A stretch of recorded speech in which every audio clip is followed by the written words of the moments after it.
So the experts we have with us today, this is Dr. Sarah Lieberman. She's Programme Director and Senior Lecturer of Politics and International Relations at Canterbury Christ Church University. She has 11 years' experience in international relations and politics. And Louise Haycock, who is a Director and Solicitor at Fragaman. She has 12 years' experience. So I think we can agree that we are experted up to the hilt. I am here to ask the stupid questions. So that you guys don't feel bad, I will ask the dumb questions.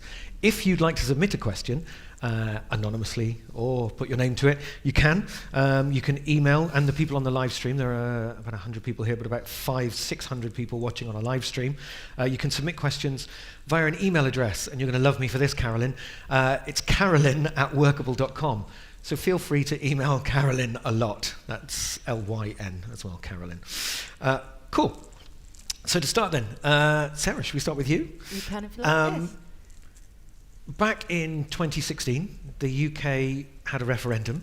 It did indeed. It did. It did, yes. Well, you'll notice we're all going to struggle to be not political, because I should just say the point of this is to discuss recruitment and how it's going to affect retention of your staff. So we won't be debating the politics of it, the various merits or non-merits of UK leaving the EU. I just want to, I have to headline, that's my heavy caveats about everything. So we will just be saying, shh, Sarah, if she gets a bit too crazy about it. But still, so in 2016 we voted for that referendum. Start with that. How did that come about? Where did all this happen from, Sarah? It probably started in the 1970s, to be honest, when we joined the EU in 1973 and immediately had a referendum, well, in 1974, over whether or not we should stay in the EU at that point. So we joined the EU already thinking about referendums, and it kind of carried on from there. There's always been a very heavily Eurosceptic branch of both the British public and the British government on both sides, Labour and Conservative. You know, both parties have had a Eurosceptic part throughout the UK's history with the EU. So that hasn't changed. What did change was the rise of the UKIP party and the success that it began to have. Now, whether that was due to things that were actually happening in Europe or more due to things that were happening in Britain is anyone's guess, really. But what we do know is that the UKIP party began to win seats in the European Parliament and also local council seats, etc. So they were getting a lot more public legitimacy, I suppose. And the Conservative Party, feeling slightly threatened by that, began to take on some of their policies as well, and because it was really Conservative seats that UKIP were beginning to infringe on. One of the ways to counter that, obviously, was for the Conservative Party to start asking the public what they wanted about Europe. You know, why are you voting UKIP? Is it because you really do dislike the EU? Do you want to come out of the EU?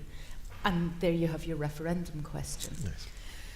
I would say since then everything's become less clear. We've had 2 years to understand exactly what's happening, and throughout those 2 years the questions have become more and more difficult. It's become less and less clear, not more and more clear. So 2 years ago just now, in the run-up to the referendum, it seemed very clear that either we would remain in the EU or we would leave the EU. Yep.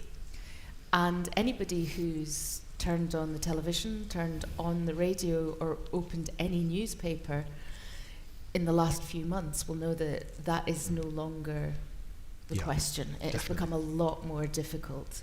I'm not sure if that answered your question. I think so. What's the relationship been like between Britain and the EU? So since the 70s, we've come to the party and then said, we might leave. We're sort of half with our coat on. Yeah. Britain tried to join for a decade before it managed to join. So they started trying to join the EU in, I think 1961 was their first, when they first started negotiating entry into the EU. France said no in 1963 and 1967, and in 1969, once Charles de Gaulle was no longer president of France, Britain managed to start negotiating entry into the EU. And it seemed hugely positive. It was something Britain had been wanting to do for over a decade. When they did join, there was then, Britain was going through, their oil crisis, sort of nights without electricity, just domestic problems again, and it was the Labour Party at that point promised a referendum, because the Conservatives hadn't offered a referendum on joining. The Labour Party offered a referendum on whether or not it was a good idea to remain in. 65% of the population said yes, and on we went. And to be honest, since then, Britain was a really strong member of the EU. Britain hasn't been seen within the EU institutions as a difficult member at all. Britain tends to apply legislation as and when it's asked. Britain comes up with good ideas. Britain's a good trade partner. Britain isn't an obstructive member. And you have to remember there's Eurosceptic factions in all EU member states. So we're not special in the sense that there's some Eurosceptics and some pro-Europeans. Britain has been a very good EU member state, and Britain has had fantastic opportunities through membership and a fantastic membership of the EU. Britain has, because it is such a positive member of the EU and brings such a lot to the table, the EU has given Britain whatever it wants throughout its membership. So it actually has terms of membership that no other member state has, a really favourable membership tailored exactly to Britain. So we've got everything we wanted. Yeah, basically we have everything we wanted right up to when David Cameron went to the EU and asked for those red lines to be applied shortly before calling the referendum. Everything he asked for, he got then as well, except for separating the four freedoms, which means that we cannot carry on having free trade with the EU but restrict the amount of migrant workers that come into Britain. And that was one red line too far for the EU. Nobody gets to do that, including Britain. Yeah. Okay. So after the referendum was called, what has been happening? Sort of a very crazy. We've got like has been happening. Yeah. So where are we now? That's a big question. That's a big question. It's a very big question.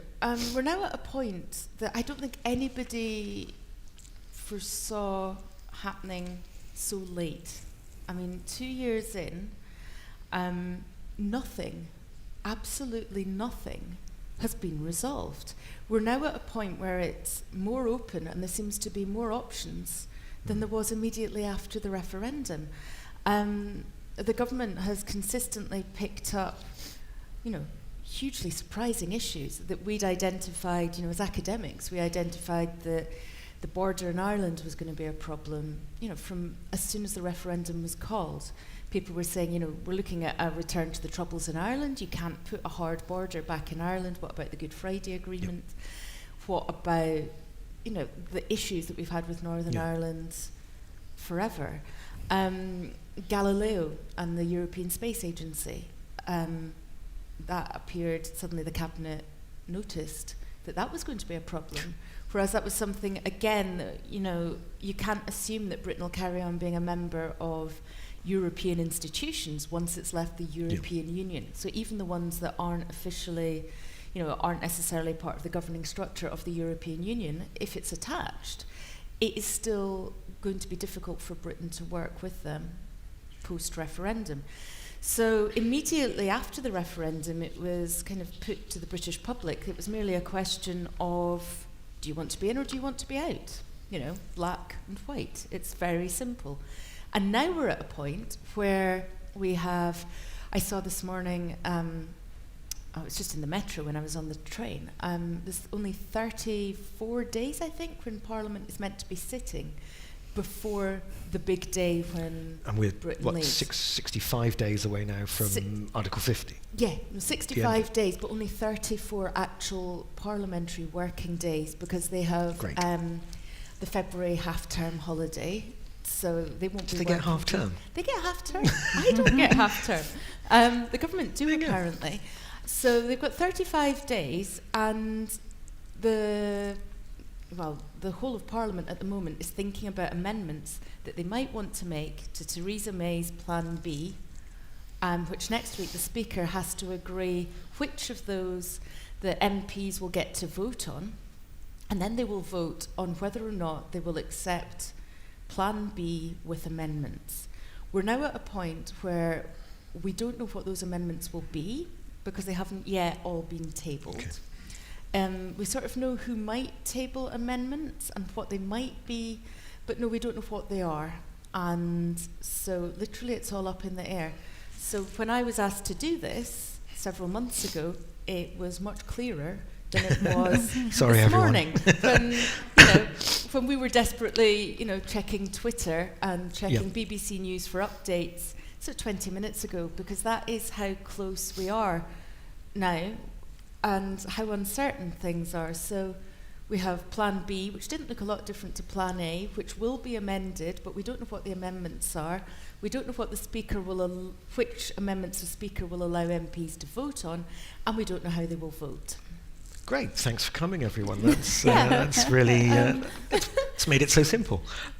So there are loads of different plans. I've heard Norway plus plus, a super Canada, which sounds much cooler. It's super. Yeah, super Canada. So what do you think is most likely? I know we had this before, and I guess at this point, for the people here who are trying to negotiate this mountain of changing stuff in front of them, it's like proceeding down a path most likely.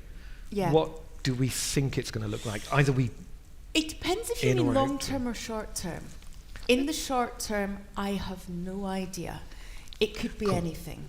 In the short term, the only two options currently appear to be sticking with what we have got and going to absolutely nothing, because there is no deal on the table. There is no deal that, MPs have already voted against Theresa May's deal, which apparently was the best deal open, the best deal that she could get. So that's the best deal she could find for Britain that worked within the EU's laws.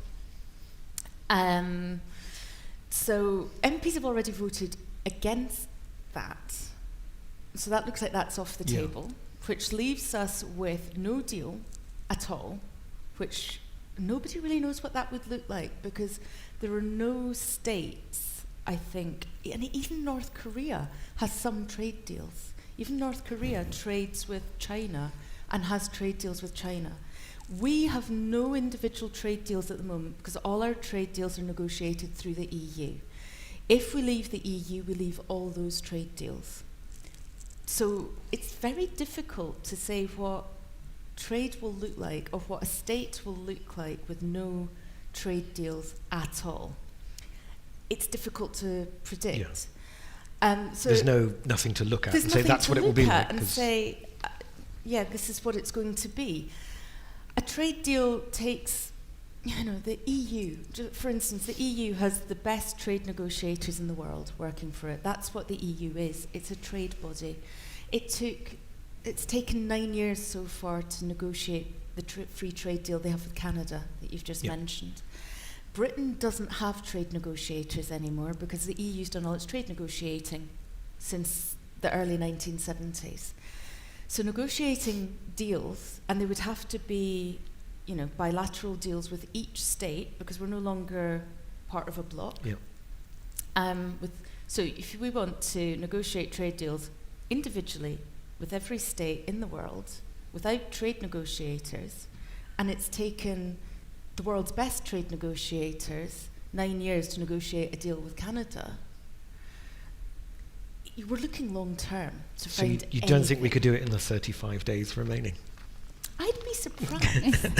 I don't mean to sound pessimistic, but we're going to have to find some trade negotiators, find some people willing to sign trade deals, check that it's okay with the World Trade Organization, because they need to sign it off. They need to be clear that you're not breaching any other rules.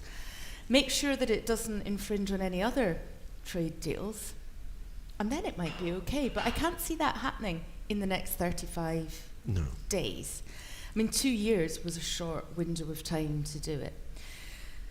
I feel like I've not answered your question. What's going to happen? I suspect long term we will end up with something a bit like the deal that Norway has. I think in the long term we don't want to not be trading with European member states because something like 85% of our trade is with our European partners. They're the closest countries to us. It's all very well saying, let's trade with Canada, let's trade with Australia, let's go back to the Commonwealth in the days of the Empire. But the truth is, That's a lot of air miles. True. And we're all thinking about, try and eat local, spend local. We don't produce enough food to feed ourselves in Britain. Do we want to be importing it from New Zealand? Ideally not. Ideally, we would be trading with our closest neighbours, and that's Europe. So we're going to need some kind of agreement. And the best agreement, really, with Europe is the European Union. They've spent a long time perfecting it. And if Britain doesn't want to be involved in the political side of that, then you have a situation where you're applying either what Switzerland has or what Norway has. Mm-hmm. And in the long term, I think that will be the situation, whether it is the model that either of them have or whether there's a specific British model put together that works specifically for Britain. I'm not sure, but I think that's what they talk about when they say Norway plus. Nobody's actually said what that plus or the plus extra Britishness will be. It'll be extra sprinkled Britishness. across the top. Yeah, Sprinkling of Britishness. Special trade agreements for Britain, special British things. But that's a long way down the line. If we're talking about what's going to happen on the 30th of March, the day after the big day. Yeah, who knows? Who Yeah. knows? It's one of those. We keep reaching this point. Who knows? You get to a certain point, and you can talk about what's there are some things that we do know. Yeah. We do know that lots of these people here are recruiters. They're HR people on the live stream. They've got a workforce in place. Yep. Doubtless, lots of those people come from the EU.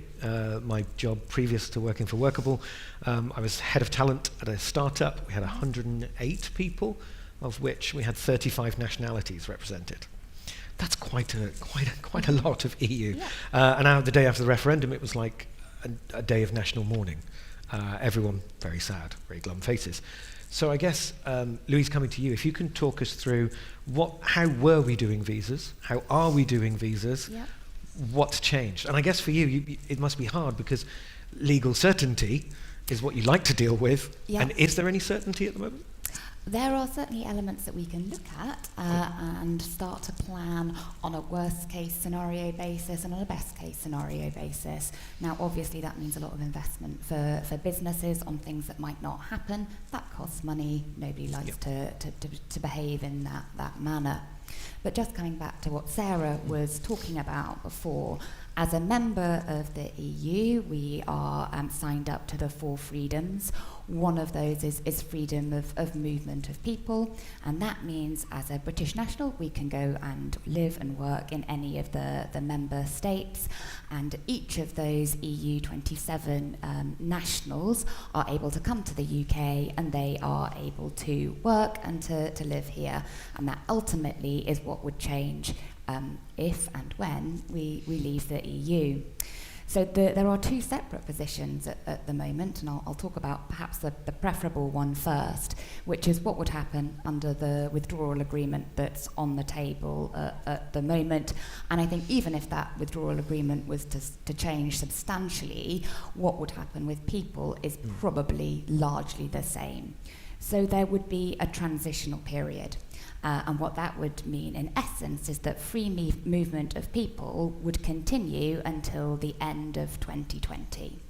Now, that gives employers a long time to be able to sort out the individuals that are already exercising those treaty rights, so meaning they can go and register their presence, they have a means to prove that they are able to live and work in each of those countries.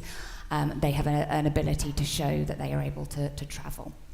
So that clearly is the preferable scenario, that we've got a big lead in time and we've all got an opportunity to be able to protect those individuals.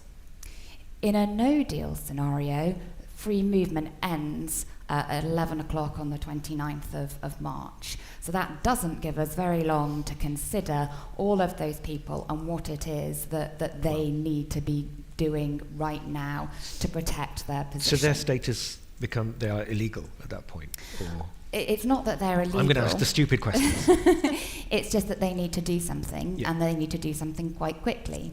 Now, in the UK, we know what it is that individuals are going to have to do. They're going to need to register under the EU settlement scheme. There's been a lot about that in the press this week. And now there's no fee, is that right? That's the thing that seemed to change. Yes, that's true. So, like you say, Sarah, I drafted a load of communications on Monday to go out, and by 3 o'clock in the afternoon, they were out of date. So that created an issue for me on Monday evening. Anyway, so in the UK, you wouldn't have to pay the fee from the 30th of March, which means that any individual that wants to apply now, and we're in the third stage of testing, which means that any EU national who has a passport or their dependents that have what's known as a biometric residence permit, it looks like a little credit card, are eligible to go and apply. But until the 30th of March, they still have to pay the fee and then reclaim it back. And we don't know what that procedure looks like. So it's messy. Should you want to give the government money, you can. Yes, in short. But it's really those individuals who are British nationals and living in all of the EU member states that I have most concerns about at the moment. So that's 27 different types of registration process, and all of which look slightly different, all of which have different timescales in which those individuals have to register by before you get to the position where they're essentially illegal. So, for example, we do know in Germany they're only going to have 3 months. So I would be concentrating on those individuals who are British nationals based in Germany. And I must add at this point that these schemes aren't necessarily live yet. We just have a very broad outline of what they might look like. In the Netherlands, you've got much longer. It should be a 2-year point that UK nationals have to register their presence. But of course, it's not just individuals who are already in those member states. As recruiters, no doubt you've got people who are looking to start in the coming months. I think it would be savvy at this point to have a look at those individuals, look at their nationalities if you have that information available to you, and think, is there anybody who is relocating that may need to benefit or would benefit from free movement, and can I relocate them more quickly to take advantage of those provisions whilst they're in place? But of course, you're doing that without actually knowing whether there will be no deal on the 30th of March. And of course, one of the options on the table is an extension to Article 50. And if Article 50 extends, we're just going to proceed in this same... Free movement would exist until whatever date they put that Article 50 expires on. Wow. So again, we don't know. This is good. This is every route we go down, we get to a little point of I don't know. It's fine. So there's I guess there's the employees I currently have, there's the people I want to recruit or could recruit this year. There's also a third group of people who work for businesses remotely in the EU. Do we know anything about their statuses, or is that going to be one of 27 different settlement statuses that could exist in those countries? So again, it goes back to the withdrawal agreement and what that says. So there is provision for, say, a frontier worker who might live in one member state and work in another.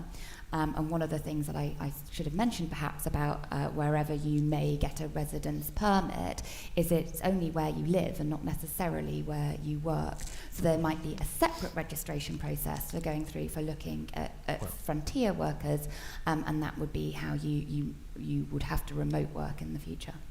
Good Lord. Frontier worker sounds amazing, by the way. It makes me think of an old gold prospector. So up until now, we've been thinking about migrants to the UK as very low-paid, low-skilled workers. Is that a fair reflection from what you've seen, the people who are immigrating to the UK? Is that, if for both of you, really, that question? Well, not from my perspective. I think about, in my team at the university, there's 6 of us work in politics. 4 are EU migrant workers. They might consider themselves low paid, but I don't think they're low skilled. My cat's vet, is from Romania.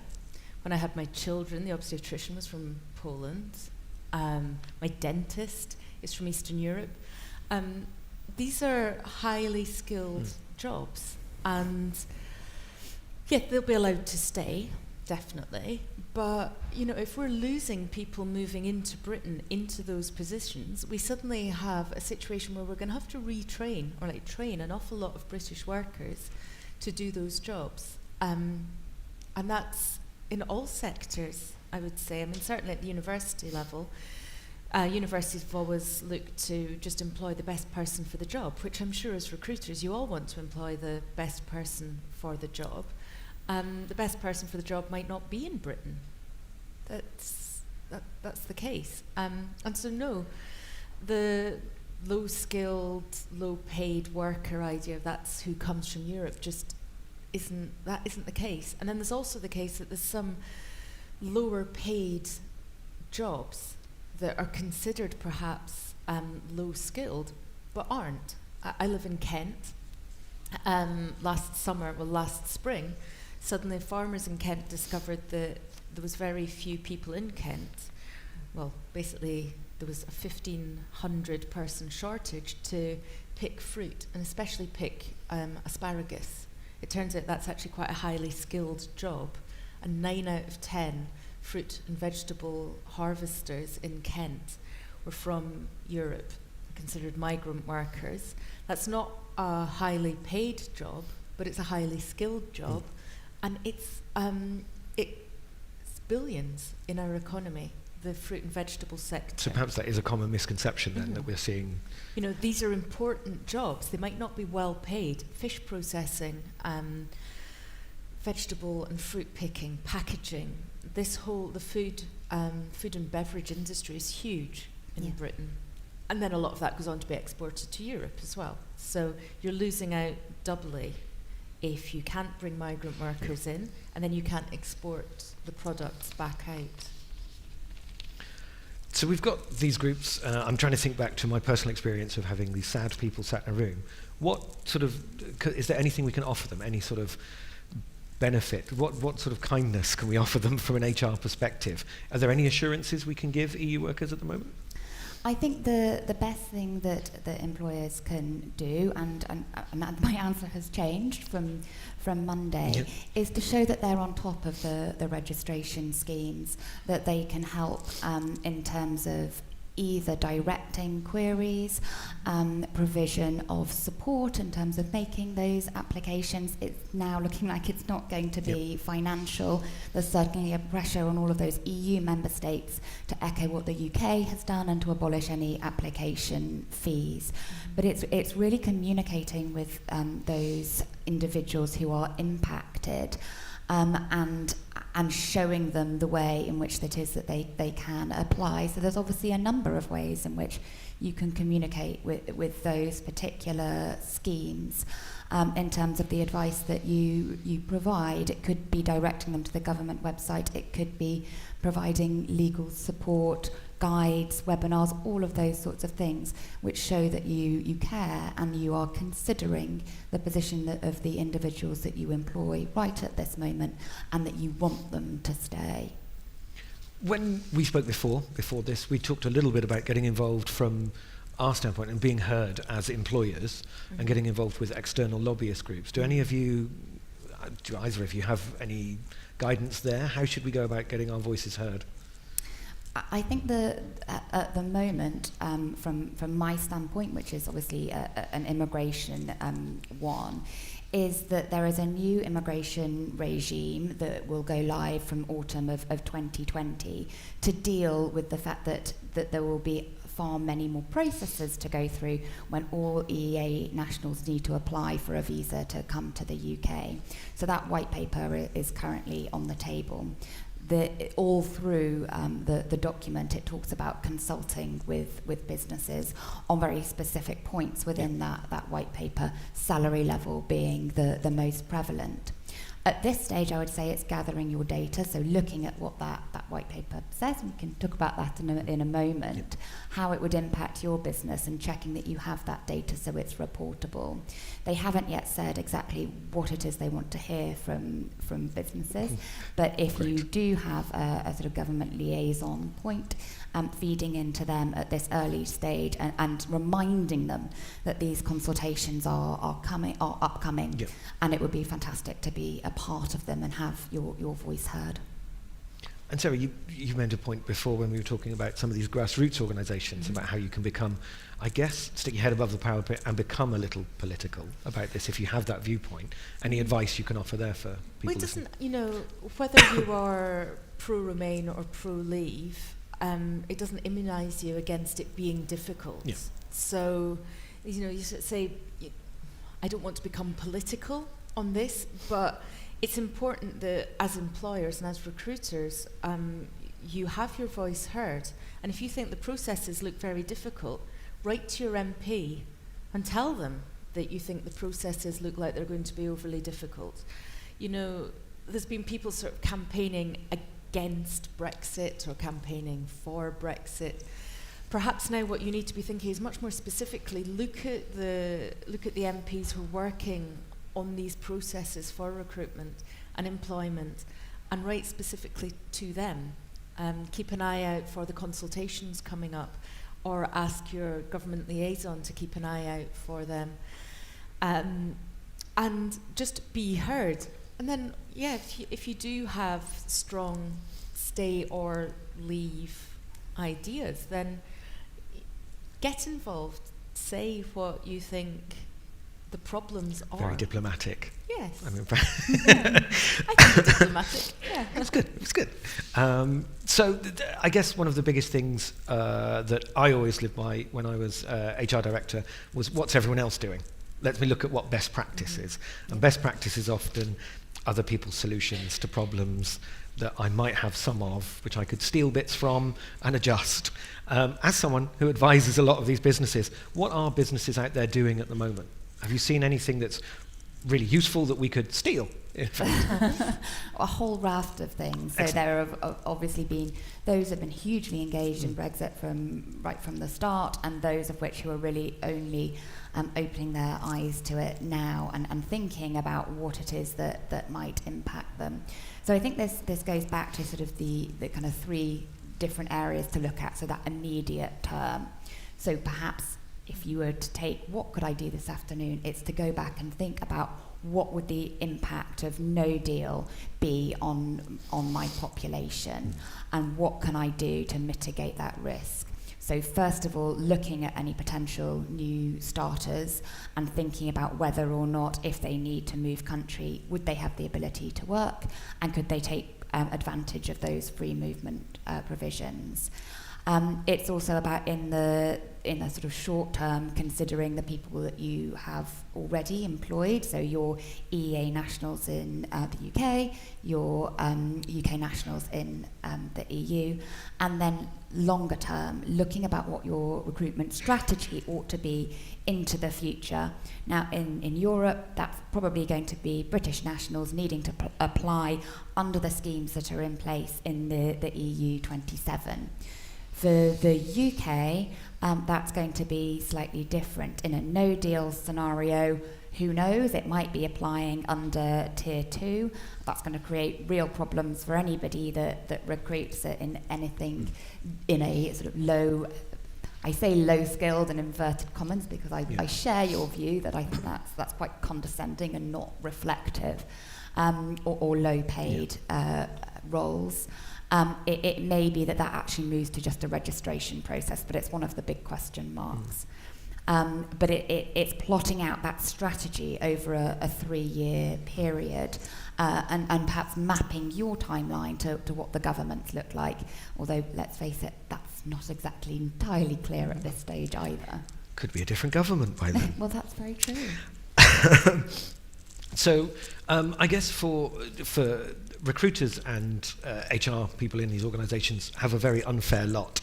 I sympathise, or empathise, I used to be there, and it was much more, you're often looked to for support from people in the organisation, but also for guidance from your senior leaders as well. So for our people watching and in the room, how do you indicate to the senior leaders that you know what you're talking about as well? Are there things that we can communicate upwards to them? Does that look like a plan, something we could produce to them? Yeah, absolutely. And I think a change management plan is a really good idea. And I would base that around 5 general points. So I think as part of that, you are identifying who your populations are. And first of all, that is actually knowing who your impacted populations are. So it is knowing who your EEA nationals in the UK are, who your UK nationals in Europe are. And once you have that information, you're able to communicate with those individuals effectively, and you're able to analyse your data so that you're able to go to your senior leadership and you can say, okay, we have, for example, in the UK, we have this particular department that is staffed by this many European nationals. Is that by fluke or is it by design? Perhaps there's some sort of language ability connected to a certain type of a role, and what can we do in terms of mitigating that? But in terms of your plan, I think it's mapping out who, in terms of senior leadership, needs to know, who needs to be kept informed, and who do you need to go a little bit further than that and actually educate. So it could be your C-suite, you could be saying, I've got this. This is my very basic 5-point plan. To finance, perhaps you need to say, actually, we are going to have to recruit by 2021 this many European nationals.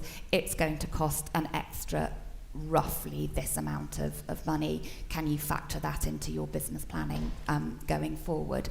And then for line managers, say, you have a European population of this many. There is going to be a new immigration scheme that will come in by the end of 2021, and whatever it may be, and the envisaged scheme is actually quite positive, it is going to be slower and it is going to be more expensive. So you need to factor into your recruitment that you could easily be waiting 6 weeks from the point of giving somebody an offer just by virtue of waiting for that visa. So the time to hire could be massively affected as well. We'll have to factor these things in. Yeah.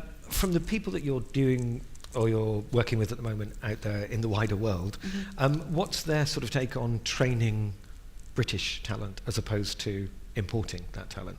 Well, they're certainly not adverse to it. and when you look at how much it costs to employ somebody who has a visa requirement, so for example, somebody that is employed under Tier 2 for 5 years, the latest costing that I gave to a client was over £9,000 in visa fees alone. Wow. So not including anything else. Businesses don't go to that as it's not a cheap means of getting labour, and I think that's a very common misconception. Yeah.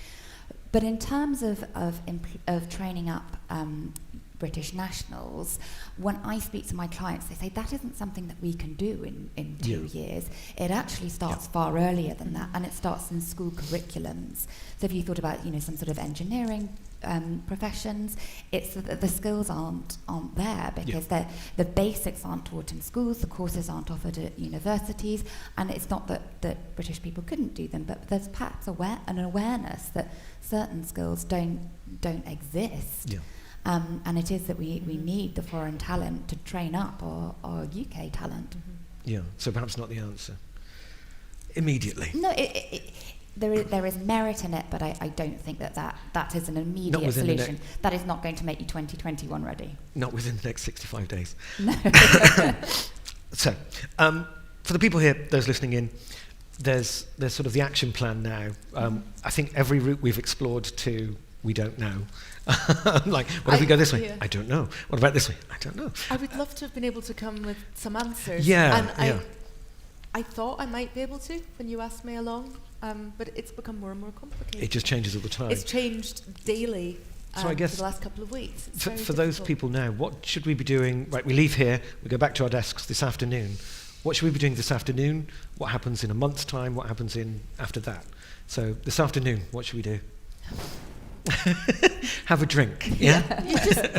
I think all anybody can do is carry on at the moment. As Louise was saying, reassure your colleagues, reassure people who are working for you that, you've got an eye out for them, that you're keeping an eye on what's happening, that you care.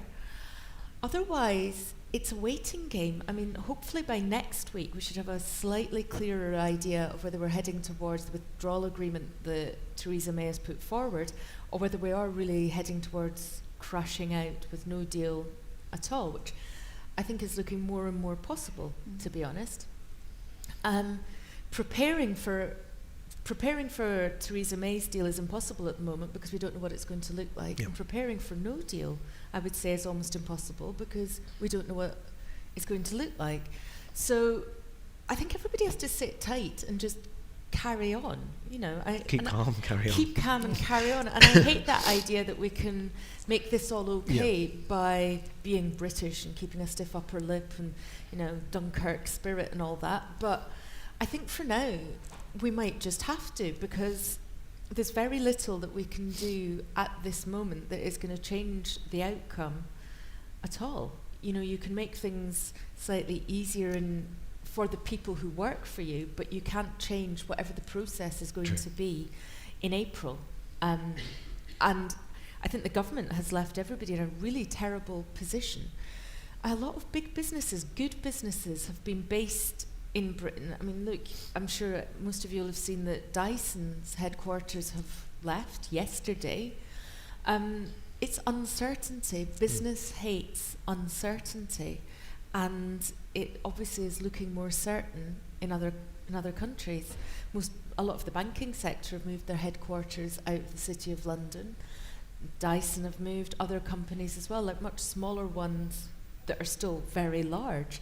And that's because of the uncertainty that's coming. I don't know what you can do to make it better. I don't know if you've got any ideas, Louise. I think it was just harping back to the point about being prepared for a no deal. Mm-hmm. And I think if there was one message to take away, it is looking at ensuring that you've got the data, that you know who it is that you're talking about, so that you are able to communicate with the right people at the right time. So it's looking out for those registration schemes in Europe for British nationals, and it's making your EEA population in the UK aware that the settled status scheme is in its third stage of the pilot, and it is open for most people. Most European nationals will have a passport and an ability to apply.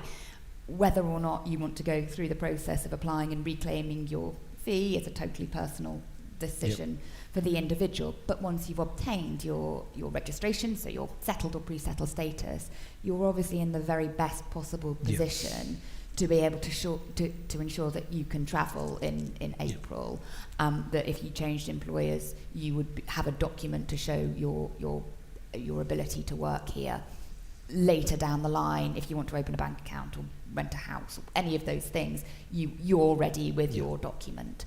So certainly I've been saying in a gentle manner to my clients, I would encourage your European population in the UK to use that scheme now. And actually one sort of positive message from that is that we had someone apply on Monday. We were expecting a 2 to 3 week wait time, and it was approved on Tuesday.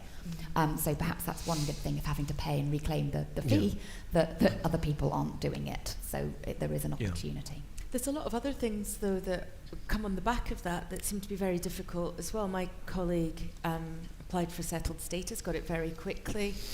Was then informing his car insurance company that he would be going to Germany post-Brexit. Told them, he's been very honest about it. He's German, he wants to be organised, quite efficient in things. And they were like, well, we can't send you the external to the EU green card for taking your car to Germany because we don't know what that's going to look like. Wow. And he was like, well, so what should I do? And they were like, well, actually, looking at this, your driving licence might not be valid either post-Brexit because you've got a German driving licence.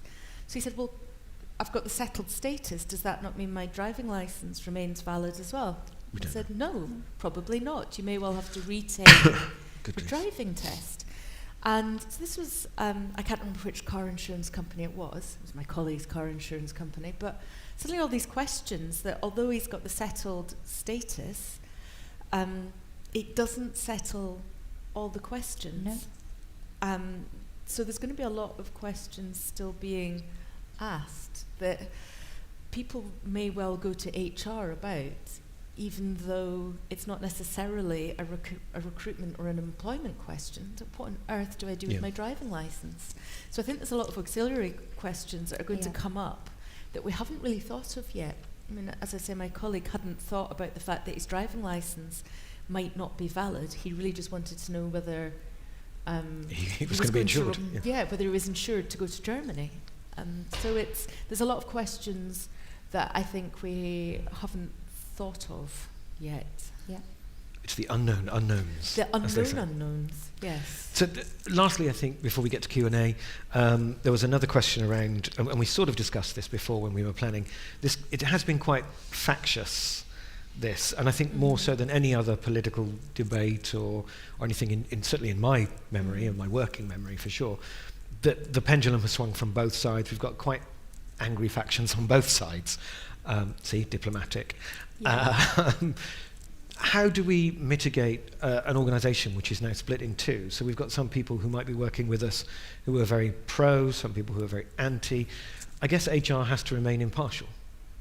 I think HR has to prepare, so in the way that Louise has commented, think about the ways of going forward, think about actual, facts, sort of hard facts on the ground. We have this many EU nationals working for us, we have this many employees working in the EU, this is the process, and try not to become involved with the political side of it. As I said, whether you're leave or remain, it doesn't immunise you against it being difficult. So it's saying, well, I voted leave and I got what I wanted, you're not going to somehow have an easier ride than somebody who voted remain.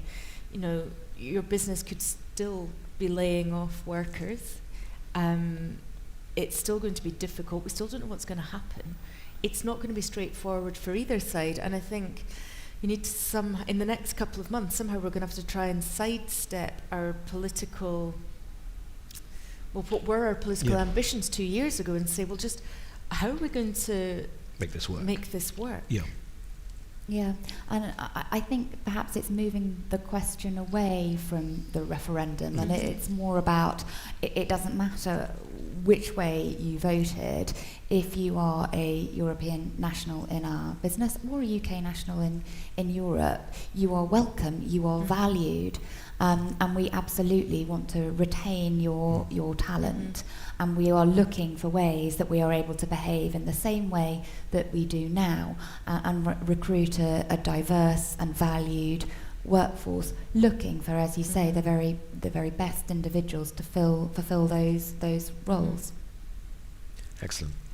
So I think we've got through most of what we had prepared.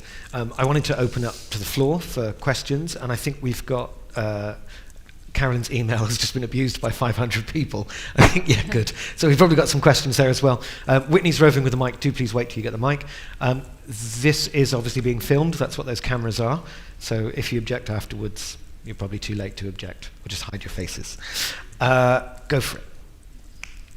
Any questions from our audience? This one.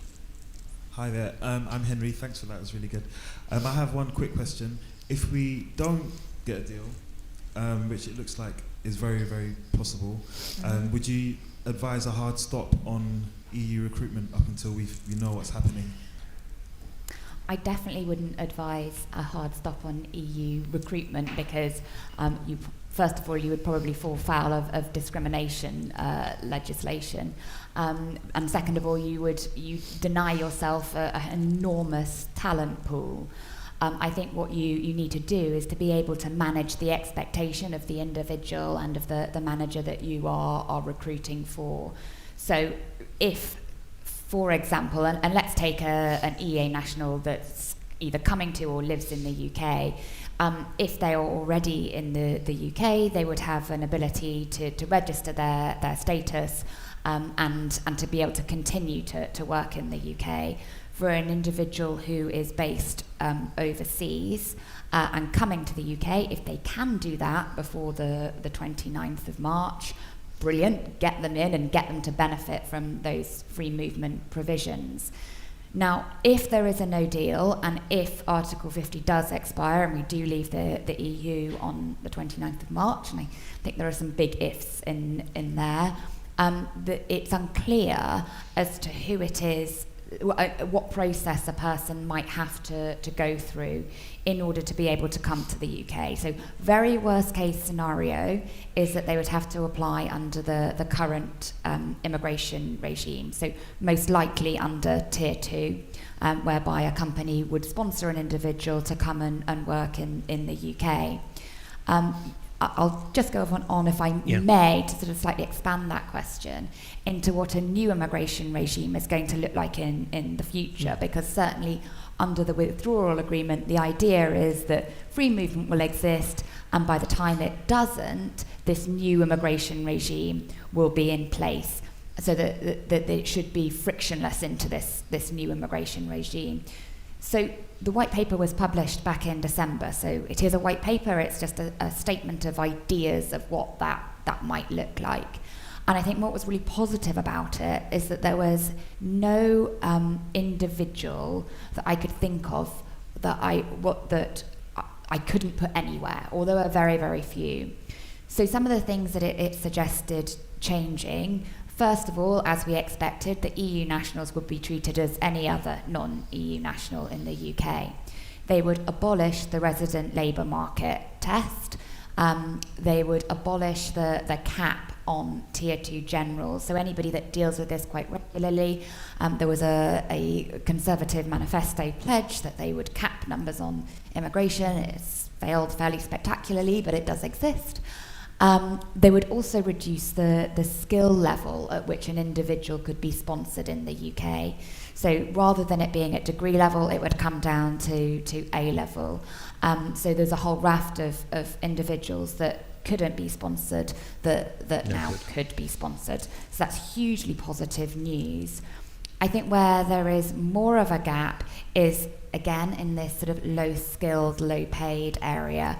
To use an example, my son's wonderful Hungarian nursery nurse who controls 8 3-year-olds and gets my son to put his coat on. I class her as highly, highly skilled, but that's my own personal viewpoint, wouldn't qualify under that new system.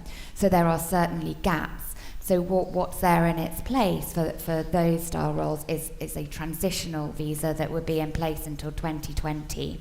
And that would include, but not be limited to, anything that is deemed in a low-skilled category.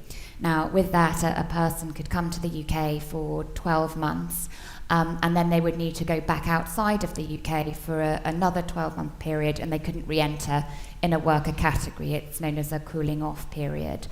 Again, that's one of the things that I would suggest that businesses who do recruit in that sort of area might want to be part of a consultation. I foresee issues in terms of seasonal work. Why couldn't we have 6 months? That would seem to be far more sensible to me. Another area is around a salary threshold. The white paper envisages that being set at 30,000. That might be fine in London, certainly in some of the regions that's far, there'll be degree level, people employed at degree level that won't meet that salary threshold. So again, I would encourage you, if you can, to consult with the government through whichever mechanism you choose to go about that. So I hope that answers the question. I think I've possibly gone a bit further, but I think they're all quite important points to make. Questions on email? Sure. So this actually kind of goes off the point that you just touched on, but it's more from the candidate perspective. Would you say it's risky for EU citizens to apply for jobs in the UK right now? And if so, which industries? We keep deferring to you, so you were looking back to us. Risky? I could empathise with a European national who felt that they were put off by applying for a UK-based job right at this moment. However, I think from a recruiter standpoint, we don't want that. That shouldn't be our message. we ought to be encouraging everybody to continue to apply for roles. I think where perhaps we need to manage expectation is in terms of how long it might take for you to be able to start a given role. Now, certainly it's perhaps wise in the below degree level type roles to have a conversation to say, if you are successful in this role, we aren't yet certain in a no deal scenario what would happen in terms of you being able to relocate to the UK, and we would do everything that we could to facilitate your move to the UK and to be as encouraging and reassuring as you could. But I don't think we can be blind to the fact that when you have a political hot potato, as Brexit is proving to be, that it might be off-putting, certainly to European candidates who simply don't know what it is that they might need to do if they had a start date in April. Can I just come in there? We, at the university, and my team, were advertising for a new permanent post, which in academia is, it's not unusual, but you normally go in for a sort of temporary post and then a permanent post. But it was decided that we'd advertise for a permanent post just now because it would seem more attractive to people. And as I said before, like 4 out of our team of 6 are European. The last time we recruited, we had over 120 applicants, and a lot of them from EU member states. This time we had 15. And the last time it was for a fixed term position, this time it's permanent. I know it's only, it's an anecdote, it's anecdotal, but I think what we're going to see is we just don't have candidates applying here. We were looking for somebody because of that fear, the uncertainty. Because of the fear, the uncertainty of what's going to happen. So we're looking for somebody who can teach quantitative methods, so somebody who does maths in politics. There's nobody has applied, and so we've just lost the whole of that EU applicant base. They just have not applied. I wonder how long it will be until we see the job ads and say at the bottom the same caveat for anti-discrimination, that same caveat for if you are an EU national, we will support you through this process and go on to support you. That may be a way to mitigate that in very real terms. I think at the moment just the uncertainty is difficult. You don't want to take on a job, move up sticks, maybe move your family.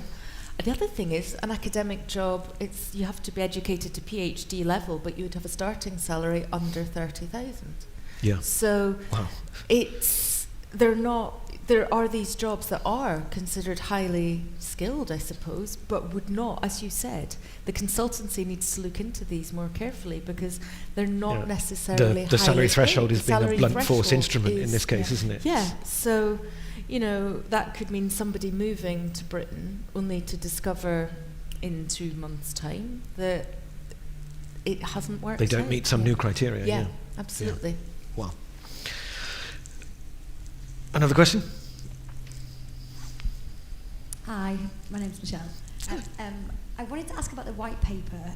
You mentioned before that there will be some changes. Is that if there's a no deal, that's definitely the things are going to change, or that's just a if and when and maybe these are the proposals?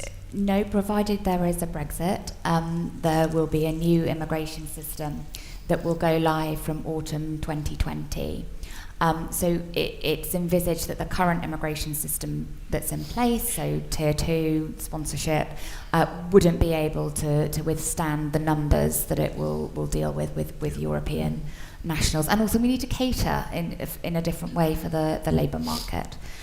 So that's being looked at. That's what the white paper is. It goes live in autumn of 2020 so that employers have got enough time to get individuals that will start in very early 2021 a permission.